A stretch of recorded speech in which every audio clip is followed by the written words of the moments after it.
नमस्कार दोस्तों, एक बार फिर से आप सभी का स्वागत है आपके अपने चैनल डिजर्व पॉइंट एकेडमी में। मैं सुमित भट्ट और आज के इस सेशन में हम डिस्कस करने वाले हैं कुछ बोर्ड एग्जामिनेशन के लिए 10th क्लास के स्टूडेंट्स के लिए बहुत ही इंपॉर्टेंट क्वेश्चंस जो लगातार एग्जाम्स में पूछे जा रहे हैं। निश्चित रूप से ये बहुत ही ज़्यादा मदद करेंगे आप लोगों के एग्जाम में। तो चलिए स्टार्ट करते हैं हमारे इस सेशन को। Let's begin.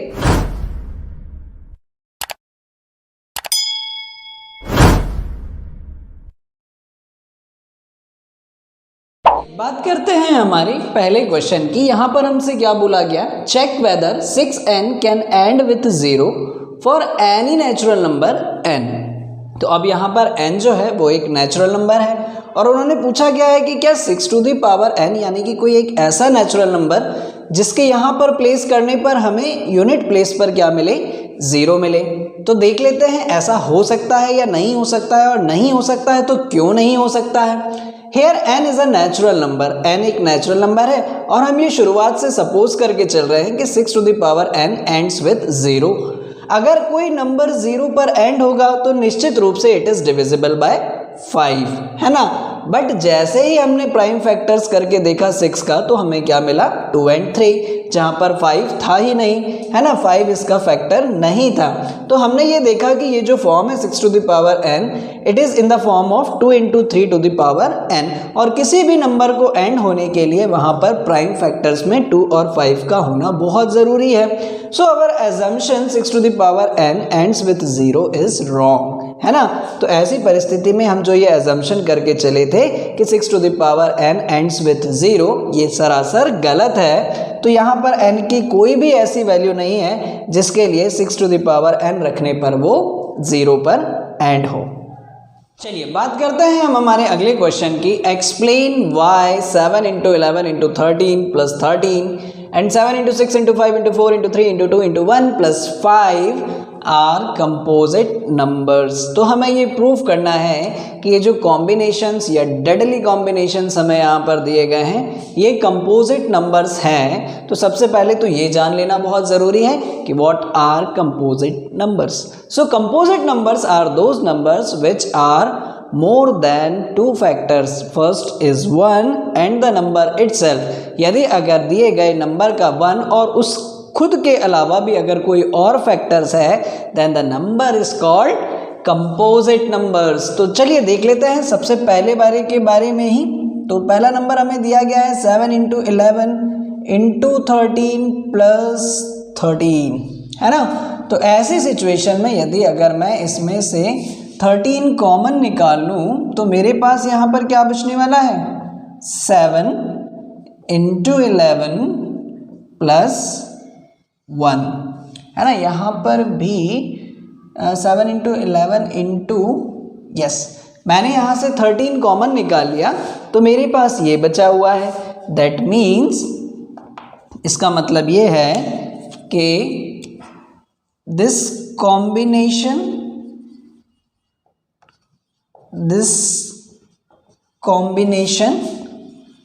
has one more factor, that is 13, so it is a composite number। यदि अगर इसका एक फैक्टर 13 भी है तो निश्चित रूप से ये एक क्या है, कंपोजिट नंबर है। चलिए बात करते हैं दूसरे कॉम्बिनेशन की। तो ये दिया गया है हमें 7 into 6 into 5 into 4 into 3 into 2 into 1 और प्लस यहाँ पर 5 भी कर लिया गया। तो ऐसा करने पर भी यदि अगर मैंने इसमें से 5 कॉमन निकाल लिया तो 7 into 6 into 4 into 3 into 2 into 1 plus 1, तो निश्चित रूप से ये जो यहाँ पर जो भी वैल्यू मिलने वाली है वो 5 का प्रोडक्ट है। इसका मतलब साफ है कि 5 is also factor of this combination, so it is also a composite number। That's great. बात करते हैं अगले क्वेश्चन की। Find the zeros of the quadratic polynomial x square plus 7x plus 10 and verify relationship between zeros and the coefficients. So हमारे पास जो polynomial दिया गया है that is x square plus 7x plus 10, और जैसे ही मैं यदि अगर इसको फैक्टराइज करूं तो मुझे यहाँ पर मिलने वाला है x square plus 5x plus 2x plus 10। मैंने इसको स्प्लिट कर लिया है by the method of splitting middle term. यहाँ से यदि अगर मैंने इसके कॉम्बिनेशन में से x कॉमन लिया तो यहाँ पर बचने वाला है x प्लस 5, और यहाँ से 2 कॉमन ले लिया, so again it is x plus 5 and x plus 5 पूरा कॉमन ले लिया तो यहाँ पर बचने वाला है x प्लस 2। दैट मीन्स जैसे ही मैंने x प्लस 5 के इक्वल में 0 रखा तो मुझे x की वैल्यू मिलने वाली है -5, एंड एक बार जब यदि अगर मैंने x प्लस 2 के इक्वल में 0 रखा तो x की वैल्यू मुझे मिलने वाली है -2। That is are alpha is -5 and beta is -2। These are the required roots of this quadratic polynomial. Now move towards the relationship, है ना। हम इसकी रिलेशनशिप को वेरीफाई करते हैं तो हम ये जानते हैं कि सम ऑफ रूट जो होता है यानी कि alpha plus beta that is equivalent to -b upon a। अब ये जो ba है ये मैं लेकर आ रहा हूँ जनरल फॉर्म से, that is ax square plus bx plus c से, और इससे यदि अगर मैं इसको कंपेयर करूं तो मुझे यहाँ पर a की वैल्यू मिलने वाली है 1, b की वैल्यू मिलने वाली है 7 एंड c की वैल्यू 10। तो अल्फा प्लस बीटा यानी कि -5 -2 इज इक्विवेलेंट टू b की value -7 upon 1, so -7 is equals to -7। चलिए भैया पहला पार्ट तो बिल्कुल सही है। Now check product of root that is alpha beta and it is equivalent to c upon a, यानी कि -5 और -2 का मैं प्रोडक्ट करूं तो ये मुझे मिलना चाहिए 10 अपॉन 1 के बराबर। Yes of course it is equal to 10 equals to 10. Now these also verified. Now come to the next question. Divide the polynomial by the polynomial and verify division algorithm. चलिए देखते हैं जल्दी से कैसे डिवाइड होगा ये। तो यहाँ पर है 6x to the power 4 minus 44x square plus 6x minus 3, it is divided by x square minus 3x plus 1। तो सबसे पहले इसको डिवाइड करने के लिए मुझे यहाँ पर 6x to the power 4 लेकर आना है, तो मुझे इसमें मल्टीप्लाई करना पड़ेगा 6x स्क्वायर का, तो यहाँ पर मुझे मिलेगा 6x to the power 4। इस 3 का इसमें मल्टीप्लाई किया तो यहाँ पर बचने वाला है -18x क्यूब, और जैसे ही मैंने इसमें इसका मल्टीप्लाई किया तो प्लस 6x स्क्वायर। इसमें से इसको सब्ट्रैक्ट करते हैं तो ये प्लस ये माइनस, ये दोनों कैंसिल, -44 -6। सबसे पहले तो मैं इसे लिख लेता हूँ 18x क्यूब -50x स्क्वायर, और क्या बचा प्लस का 6x माइनस 3। अब मुझे यहाँ पर लेकर आना है 18x cube, so plus 18x मुझे यहाँ पर लेना पड़ेगा, तो जैसे ही मैंने यहाँ पर लिया तो ये हो जाएगा 18x क्यूब। इसका इसमें मल्टीप्लाई किया तो 18 3 ज़ा 54 माइनस 54x स्क्वायर, और 1 का इसमें मल्टीप्लाई किया तो प्लस का 18x माइनस प्लस माइनस ये कैंसिल 54 में से 50 जाएगा 4x स्क्वायर, 6 में से 18 जाएगा -12x माइनस 3। सो अब मुझे यहाँ पर क्या लेना पड़ेगा प्लस का 4, सो इट इज़ 4x स्क्वायर। इसका इसमें मल्टीप्लाई किया तो -12x, और इसका इसमें मल्टीप्लाई किया तो प्लस का 4, ये माइनस, ये प्लस, ये माइनस, ये कैंसिल और यहाँ पर बचा हमारे पास -7। सो फाइनली मेरे पास यहाँ पर जो पॉलिनॉमियल दिया गया था वो क्या था, 6x to the power 4 minus 44x² plus 6x minus 3, और मुझे यहाँ पर जिससे डिवाइड करना था उसको मैं gx मान लेता हूँ, that is x² minus 3x plus 1, और मुझे ऐसा करने पर क्वेश्चन क्या मिला, that is 6x² plus 18x plus 4, और रिमाइंडर बचा मेरे पास -7। अब यदि अगर मैं इसको वेरीफाई करने जाऊं तो मुझे मालूम है कि डिवीजन एल्गोरिदम होती है gx इंटू qx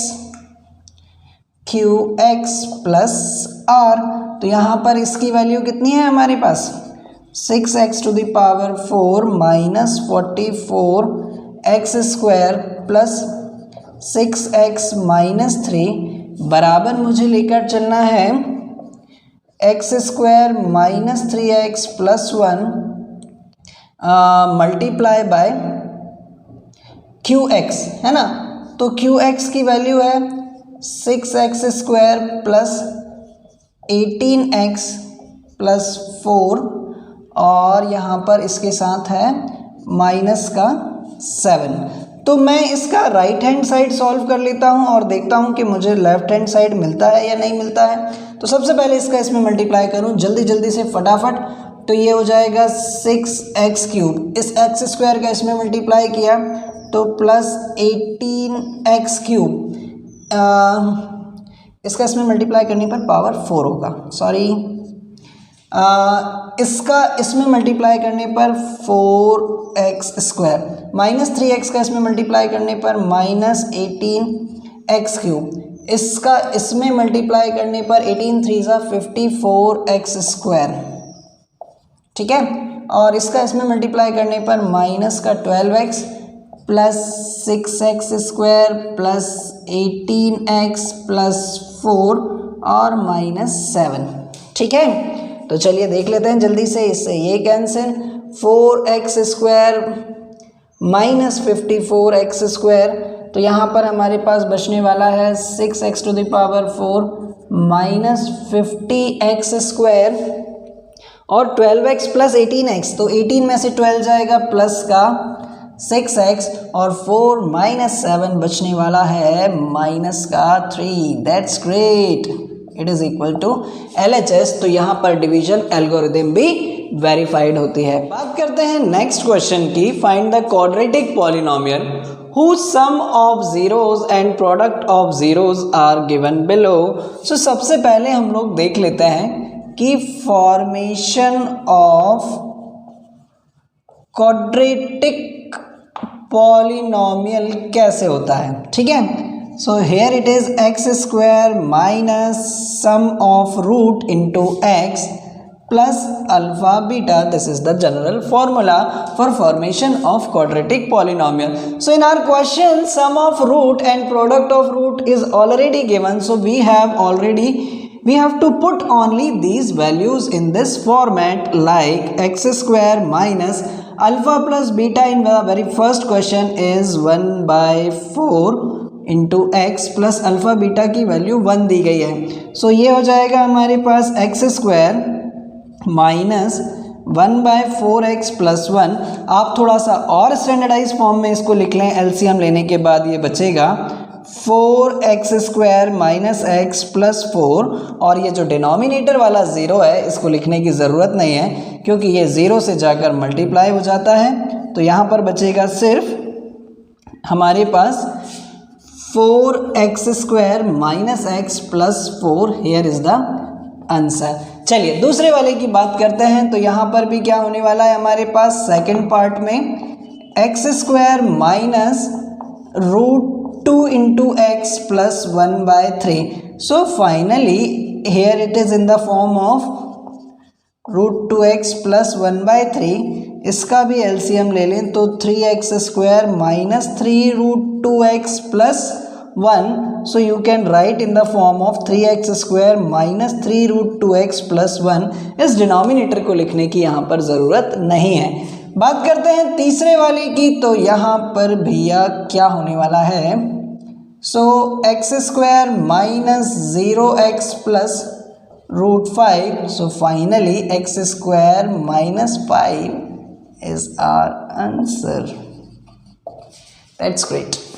चलिए तो मूव करते हैं हम हमारे नेक्स्ट क्वेश्चन पर. यहाँ पर बोला गया है for what value of k -2 is the zero of the polynomial 3x² plus 4x plus 2k. So finally यहाँ पर हम लोग देखते हैं कि एक पॉलिनोमियल दिया गया है हमें px is equals to 3x² plus 4x plus 2k और k की किस वैल्यू के लिए -2 जो है वो इसका ज़ीरो होगा. तो हम लोग ये बात बहुत अच्छे से जानते हैं कि जैसे अगर हम ज़ीरो की वैल्यू दिए गए पॉलिनोमियल में रखते हैं तो पूरा पॉलिनोमियल हमें ज़ीरो वैल्यू देता है. सो जैसे ही हमने यहाँ पर -2 रखा plus 4 into -2 plus 2k is equals to 0. So here it is 3 into 4 plus 4 into -2 -8 plus 2k is equals to 0. 12 -8 plus 2k is equals to 0. So 12 -8 it is 4 plus 2k is equals to 0. So 2k is equals to -4 and k is equals to -4/2. So finally इससे cancel करें and it will give k is equals to -2 and here is our final answer. बच्चों इस तरीके के questions बहुत ज़्यादा पूछे जाते हैं एग्जाम्स में. So please take care of such type of questions. Move करते हैं एक और बहुत इंपॉर्टेंट क्वेश्चन की तरफ. That is if alpha and beta are the roots of the given polynomial ax² plus bx plus c then evaluate the value of 1/अल्फा minus 1/बीटा. तो यदि अगर मुझे वैल्यू फाइंड आउट करनी है 1/अल्फा माइनस 1/बीटा की, सो क्या मैं इसको एलसीएम लेकर ऐसा लिख सकता हूँ अल्फ़ा माइनस बीटा और यहाँ पर बचने वाला है बीटा माइनस अल्फ़ा. और जो मुझे पॉलिनोमियल दिया गया है अगर मैं उसकी बात करूँ px is equals to ax² plus bx plus c. तो यहाँ से यदि अगर मैं अल्फ़ा प्लस बीटा की वैल्यू निकालूंगा तो b/a और अल्फ़ा बीटा की वैल्यू निकालूंगा तो c/a. बट मुझे जो वैल्यू फाइंड आउट करनी है उसमें मुझे ज़रूरत है बीटा माइनस अल्फ़ा की. तो यहाँ से मैं अब निकल पड़ता हूँ इस खोज में कि बीटा माइनस अल्फ़ा बराबर क्या होता है. तो बीटा माइनस अल्फ़ा का whole square is equals to मैं ऐसा लिख सकता हूँ अल्फ़ा प्लस बीटा का whole square minus 4 alpha beta. अगर इसको लेकर कोई संदेह है तो इसको ओपन करके देखिए, आपको इसी की वैल्यू मिलने वाली है. और बच्चों एक छोटा सा कन्फ्यूजन और आप लोगों के दिमाग से मैं निकाल दूं, आप alpha minus beta whole square लिखें या beta minus alpha whole square लिखें, दोनों का मतलब एक ही होगा. So we have to need the value of beta minus alpha. So it is alpha plus beta का whole square minus 4 alpha beta, वो भी प्लस माइनस साइन के साथ, है ना. सो फाइनली ये हम वैल्यू यहाँ पर रखते हैं 1/अल्फ़ा माइनस 1/बीटा is equals to what beta minus alpha upon alpha beta. और इसकी जो वैल्यू है वो कितनी है हमारे पास plus minus alpha plus beta की वैल्यू है माइनस b/a. तो ये हो जाएगा माइनस b/a का whole square minus 4 alpha beta यानी कि 4c/a और ओवर अल्फ़ा बीटा की वैल्यू भी कितनी है c/a. चलिए इसको थोड़ा सा और स्टैंडर्डाइज फॉर्म में लेकर आए हम लोग. So here it is root of b² minus 4ac/a और ये 4c/a यानी कि यहाँ पर ए स्क्वायर आएगा और इसके साथ 4ac आना चाहिए, ठीक है। और इसको भी ऊपर लेकर आ जाएं तो a upon C. So finally it is under root, ये प्लस माइनस साइन के साथ, ठीक है, B square minus 4ac upon A into A upon C. इससे ये भी कैंसिल। सो यहाँ पर कितना बचा, plus minus under root B square minus 4ac upon C. Here is our final answer. Move करते हैं हम हमारे नेक्स्ट क्वेश्चन की तरफ, जहां पर हमें एक लीनियर इक्वेशन दी गई है, लीनियर इक्वेशन इन 2 वेरिएबल, जिसको हमें सब्स्टिट्यूशन मेथड से सॉल्व करना है। तो सबसे पहले यदि अगर इन इक्वेशंस को हमें सब्स्टिट्यूशन मेथड से सॉल्व करना है तो मैं इन्हें नाम दे देता हूँ equation 1 and equation 2।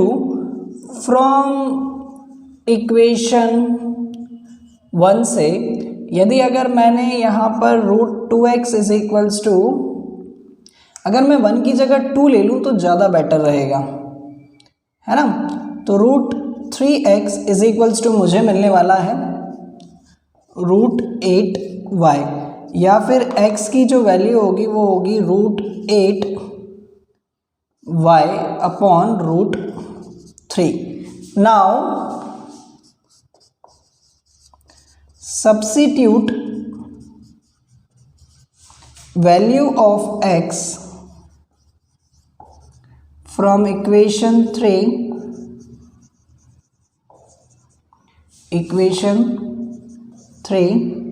in equation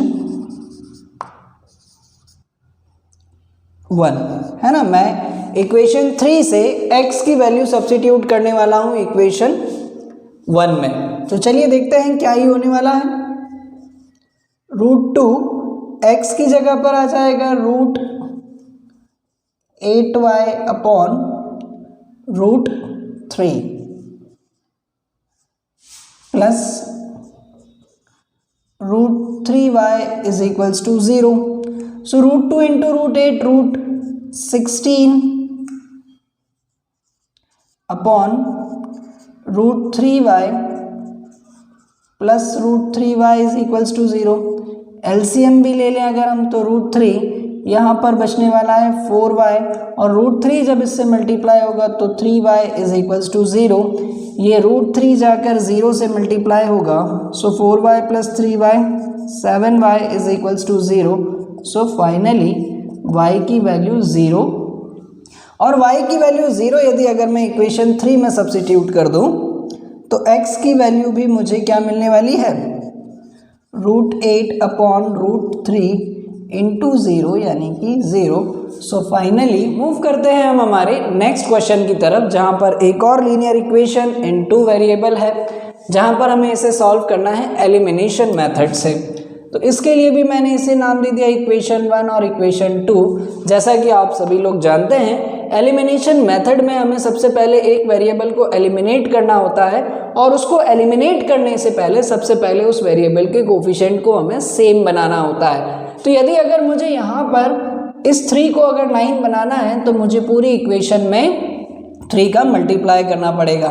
so multiply by 3 in equation 1 both side. मैंने दोनों तरफ क्या कर लिया, 3 का मल्टीप्लाई कर लिया। So here it is 9x minus 15y is equals to 12, और इस इक्वेशन को एज इट इज रहने दें। इसमें से इसको सब्ट्रैक्ट करेंगे तो minus 15y plus 2y minus 13y, और 12 में से 7 को सब्ट्रैक्ट करेंगे तो यहाँ पर बचने वाला है 5। So y is equals to minus 5 upon 13। इस y की वैल्यू को उठाकर हम किसी भी एक इक्वेशन में रख देते हैं। सपोज फर्स्ट में ही हमने रख लिया, substitute value of y in equation 1। So here it is 3x minus 5 into y की प्लेस पर minus 5 upon 13 is equals to 4। So 3x is equals to plus 25 upon 13 is equals to 4. 3x is equals to 4 minus 25 upon 13.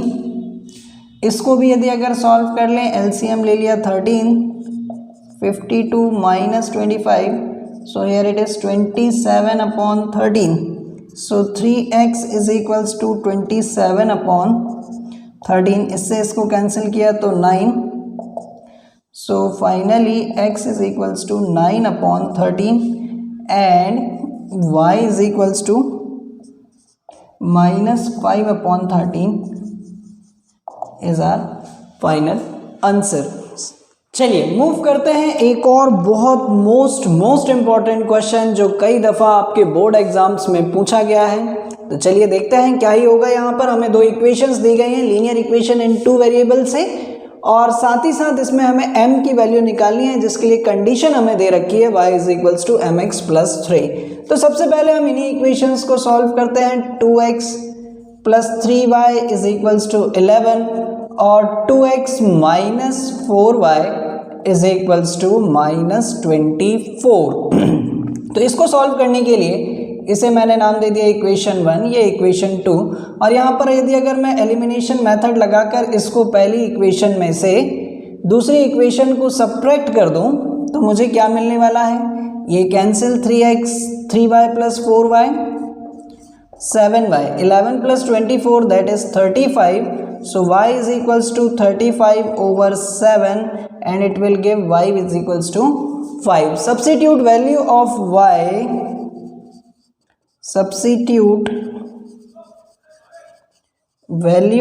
y in equation 1. So मुझे यहाँ से क्या मिलेगा, 2x plus 3 into 5 is equals to 11. So 2x is plus 15 is equals to 11. So finally 2x is equals to 11 minus 15. So 2x is equals to minus 4 and x is equals to minus 4 over 2 and it will give minus 2. Now come to the third equation, that is y is equals to mx plus 3 and we have value of y is 5. m की value हमें find out करनी है, x की value -2 plus 3, इस 3 को इधर substitute करते हैं, so here remains -2m, so 2 is equals to -2m। सब कुछ सही चल रहा है? यस, सब कुछ सही है। सो यहाँ पर जो m की वैल्यू बचने वाली है, m is equals to 2 over -2 that is -1, so finally m is equals to -1 is our answer.